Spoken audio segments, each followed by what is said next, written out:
Welcome to a new episode of the Libertyville Business Show. I am Andy Herman. This is Jim Connell. We are live in our studio, beautiful downtown Libertyville. Jim, I was at the meeting on Tuesday night, the village meeting. Of course, those meetings are every other Tuesday, if I'm correct. Yes. And they're open to the public. They start at 8 p.m.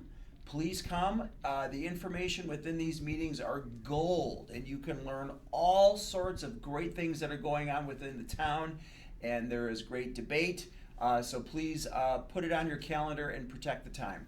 Okay, so Jim, the Civic Center, the Libertyville Civic Center presented to the trustees on, and what was being presented is kind of what they do and why they do it. They also kind of got into the numbers and the financials of the organization and expenditures, repairs and things like that. And you raised your hand and had some questions. I stuck my foot in my mouth is probably what I did. And I think, and you kind of leaned into it big time, which was great. I'm not sure that those questions have ever been asked. What was that all about? Well, that was a committee of the whole meeting, which Okay. starts at 7. And the committee of the whole meeting tends to be a format, usually goes from 7 to 8 o'clock. We'll have one or two topics, and it's a little bit more free flowing. We're not sitting up on the dais thing. Right. We're around a table. It's a public meeting.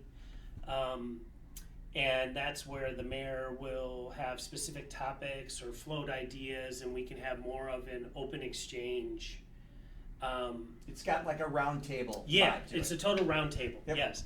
So the mayor and the board asked the Civic Center, the Adler Center, the Historical Society, and Main Street. We invited them to come and give a presentation to us so we could ask questions and learn more in depth about what it is they do, how many people they serve, what kind of programming do they have.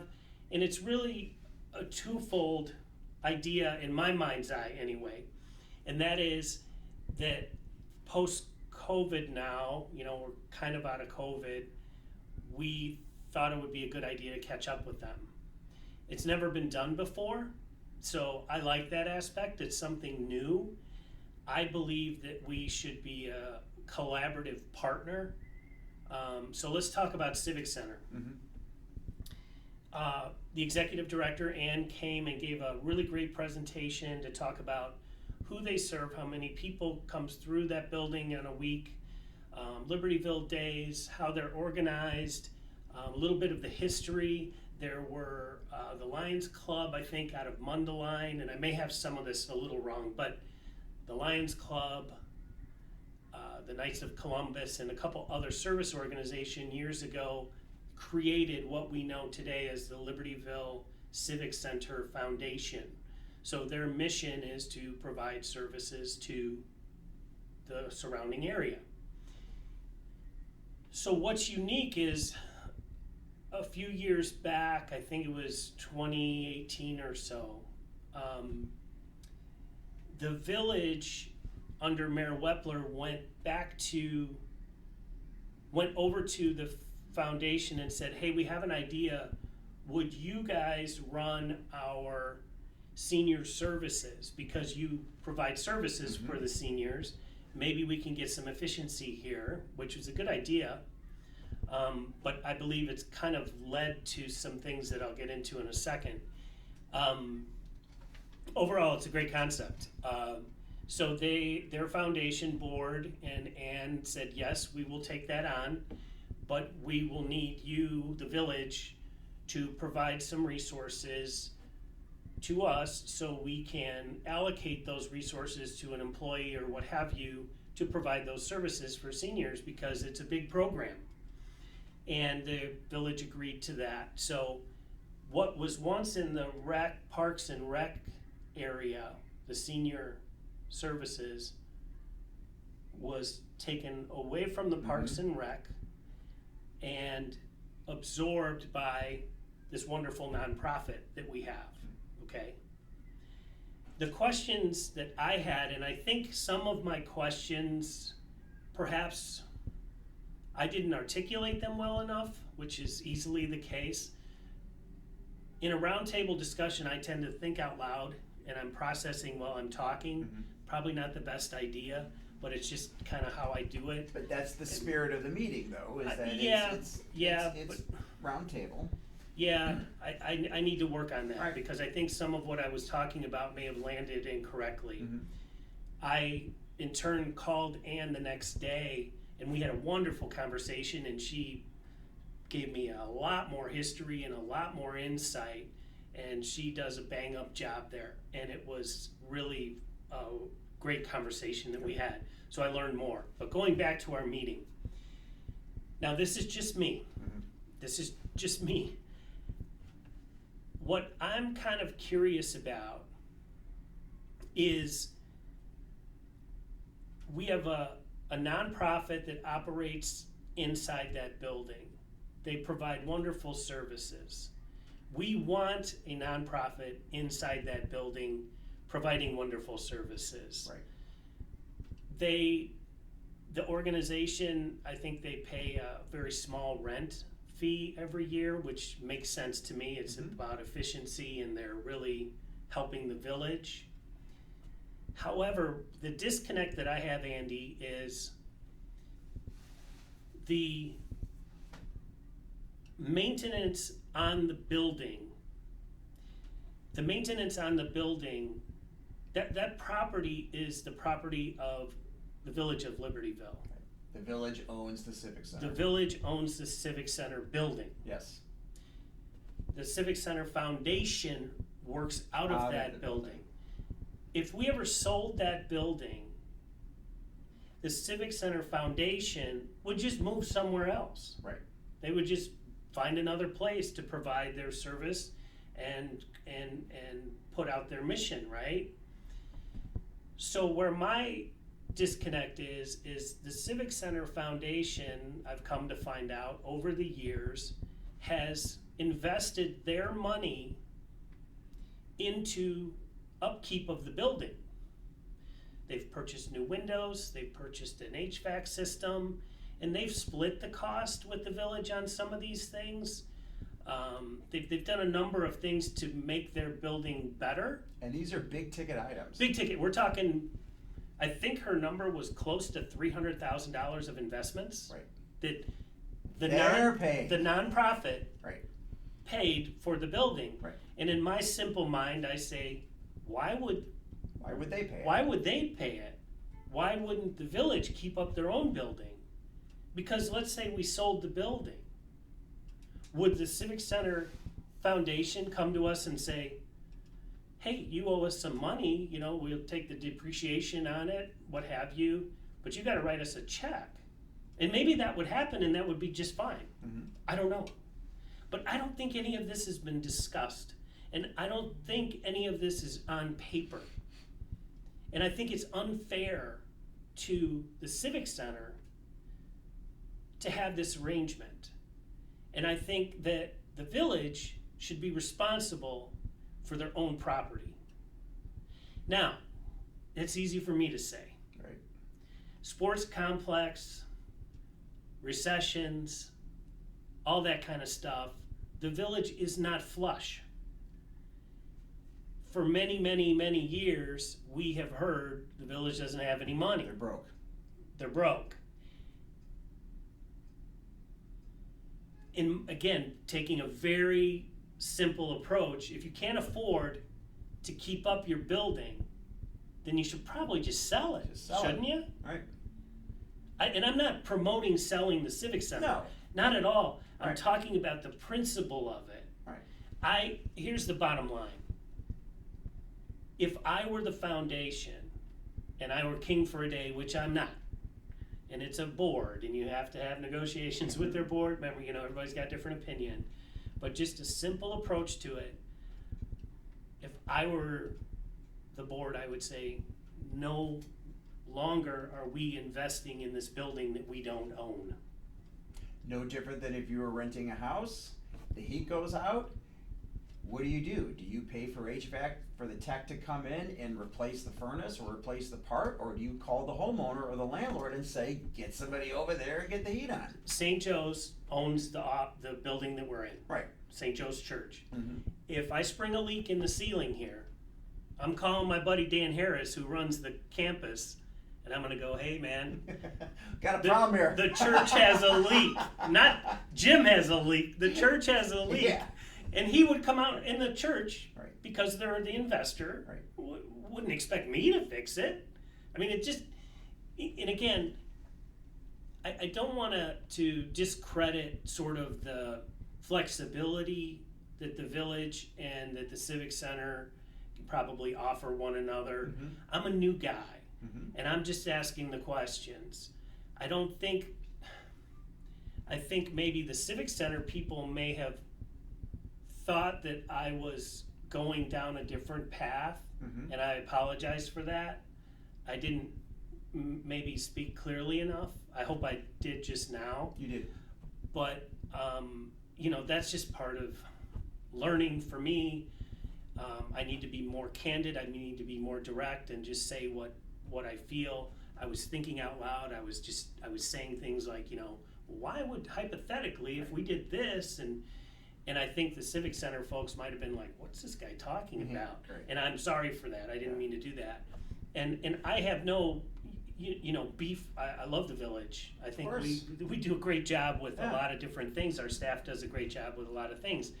But from a cultural perspective, I believe, and we'll stop after this, but the same goes for the Adler Center. Mm-hmm. Which is owned by the village. Which is owned by the village. I mean, have you been in the Adler Center? Not recently. I don't want to make it sound like it's a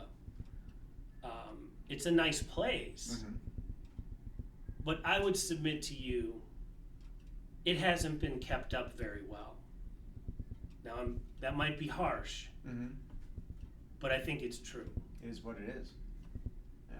So really, your question Tuesday night was really kind of the partnership between Exactly. the village and the Civic Center, and can we look at it through a different lens? And let's start with a basic question: why are you paying this money? Yes, and I really think it's a cultural thing. It Mhm. sounds fuzzy, Right. but I get the impression, based on how our village folks talk about Adler and the Civic Center, that it's kind of like they're not part of us. And I'm going, no, we're together. Right. We own the property. The Adler Art Center, as a nonprofit, is partnering with us. The Civic Center Foundation is partnering with us. So we have a responsibility in that relationship, and we need to clarify that. And I always get the impression, and maybe I'm wrong, I'm open for anybody to straighten me out. Yeah. But I get the impression that they're kind of like over there, that they're not part of the total fabric of the village as an operation. So I'll just stop there because I'm probably gonna stick my foot in my mouth again. What else we got? I heard that what I've always referred to as the mysterious white single level ranch style building that's next to the True Value hardware store has finally sold, along with the old Brown's Chicken building. Yeah, that came up. Was that in the Economic Commission meeting? I believe it was. Yeah, I've heard the same thing. I haven't seen any plans. Right. But I heard the same thing, that the Brown's Chicken and that white building that had the tax preparer in there, that has been sold as a group or a block. As a block or whatever it is, and that there's an acute healthcare office or something coming there. Right. So it's going away. So they're going to knock it down. Knock it down. And I've heard that. I don't know what the timeline is. I haven't seen any renderings. I look forward to seeing that stuff, but I heard the same thing. Yeah. I think it'll be a There's- welcome change. Yeah. Yeah, it's kind of bleak down there. I mean, as we all have, passed that building thousands of times, and I always look and I always wonder what's going on in there or what's not going on in there, and it's been for sale for a while. Bring on the wrecking ball. Bring on the wrecking ball. Time for a change. I picked this up in the Daily Herald about Casey Farm. The property, the 14 acres that was occupied by Radical Root, you know, the Yes. Orange Carrot? Yeah. As you're heading north out of town. A nonprofit from Oak Brook had purchased the 14 acres, and there's going to be a think tank, an agricultural think tank university that's going in there. The construction starts the end of this year, and they're hoping that the university will be up and running the end of 2023. Wow. And I only know from what the article is, but one of the things I found interesting is one of the requirements that the foundation that purchased the land, they were looking for locations that were an hour drive of O'Hare Airport. Mm. So that tells me that there are probably people coming from around the globe to study and take a look at agriculture and how techniques, and again, I'm simplifying this, and I thought, well, the people who are coming are probably going to be wandering through Libertyville at some point, I would Great. imagine. So They gotta eat. yeah, they got to eat and they got to shop. Yeah. So this is a really interesting tidbit that came up, and I just wanted to make that announcement that it's exciting. I saw that headline. Yeah. I didn't really dig into it, but everybody knows the carrot. Right, the carrot is cool, so hopefully the carrot will stay Yeah. as kind of a landmark, a visual aid as to Yeah. where the think tank or the university is going to be. So that's coming. Construction starts the end of this year, and by the end of 23, there'll be a 14-acre university. It's awesome. Yeah, really cool. Did it talk about like buildings at all? They talked about a little bit about there is, and again, I'm just kind of riffing off the article, but it's a 2 single-story ranch-style buildings for farmers, students, academics, business people, and policymakers. Wow, so we're going to have policymakers coming to town for local, national, and global programs.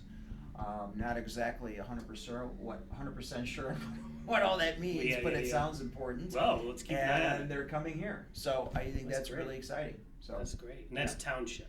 that is township. That's not village, Right. but they probably We're all are going together. to be we're all together, and we'll be visiting the village. And my gosh, wouldn't it be great if they could take a hard look at the food supply in our schools?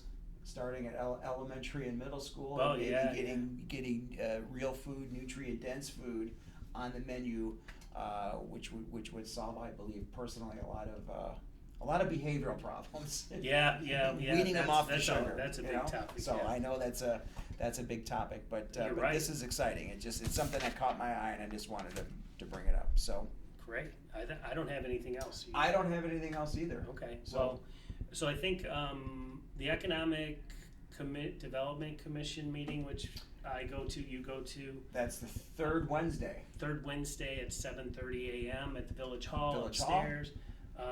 Again, it's going to be here quick. It's right? going to be here quick, and the information, the conversations that go on in that meeting are really good stuff. I mean, there's a lot of, hey, what's happening, or what's coming, or what can we improve on, and it's just really good, healthy discussion.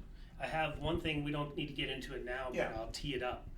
I did a deep dive online about all the retailers on our main drag. Mhm. So let's call it Main Street or Right. downtown. The village, the people in the village don't call what I call Main Street. I call it Main Street. They always but- call it downtown. Right. Downtown. So I put a spreadsheet together, and I collected a bunch of online data, smashed it into this spreadsheet, and I'm working on a presentation that I think I'm going to give to the Economic Development Commission. So to coming soon. Okay, we'll Coming look forward soon. to that. So Thank you. cool. All right, so that's it for the Libertyville Business Show. Andy Herman, Jim Connell.